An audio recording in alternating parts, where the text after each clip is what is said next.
ประชุมผู้บริหารการศึกษาทั่วนครหลวงเวียงจันทร์ประจำศุกร์เฮียน 2025-2026 ผู้แทนกองประชุมผู้บริหารการศึกษาและกีฬาทางภาครัฐและเอกชนทั่วนครหลวงเวียงจันทร์ได้พร้อมกันค้นคว้าประกอบความเห็นใส่เวียกงานยกสูงคุณภาพการศึกษาของโรงเรียนภาครัฐและภาคเอกชนและการเตรียมความพร้อม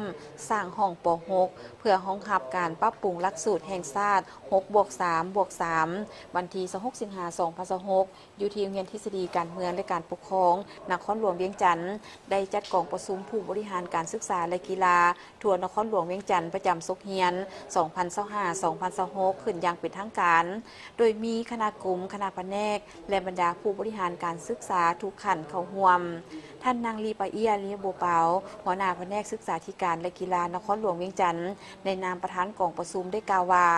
กองประชุมผู้บริหารการศึกษาและกีฬาทั่วนครหลวงเวียงจันทร์ปีนี้มีความหมายสำคัญอย่างยิ่งพอได้ไขขึ้นในท่ามกลางบรรยากาศที่ทั่วภาคทั่วกองทัพและทั่วปวงชนลาวบรรดาเผ่าในนครหลวงเวียงจันทร์พร้อมสืบต่อผันขยายมติกองประชุมใหญ่ครั้งที่ 12 ของพรรคและมติกองประชุมใหญ่ครั้งที่ 13 ขององค์ขออภัยและมติกองประชุมใหญ่ครั้งที่ 8 ขององค์คณะพรรคนครหลวงเวียงจันทร์แผนพัฒนาแขนงการศึกษาและกีฬา5 ปีครั้งที่ 10 ก็คือ 2025-2030 เพื่อเป็นปีเริ่มต้นในการจัดตั้งปฏิบัติถึงแม้ว่าพวกเขาจะพบความยุ่งยากหลายด้านเช่นปัญหาการขาดแคลนครูปัญหาทางด้านเศรษฐกิจและปัญหาอื่นที่เป็นสิ่งท้าทายก็ตามแขนงการศึกษาและกีฬาพวกเขาก็ได้สวมถูกกำลังกายกำลังสติปัญญาเพื่อจะตั้งปฏิบัติเวียกงานให้สำเร็จตามแผนการที่วางไว้ดังนั้นกองประชุมในครั้งนี้แม้นได้พร้อมกันสรุปตีราคาคืนผลของการจะตั้งปฏิบัติแผนพัฒนาแขนงการศึกษาและกีฬาประจำศุกร์เฮียน 2025-2026 และคนคั่ว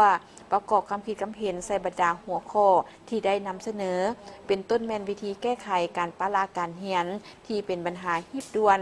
พร้อมนั้นก็ได้รับฟังการรายงานผลการติดตามการจัดตั้งปฏิบัติมติกองประชุมผู้บริหารการศึกษาขันนครหลวงเวียงจันทร์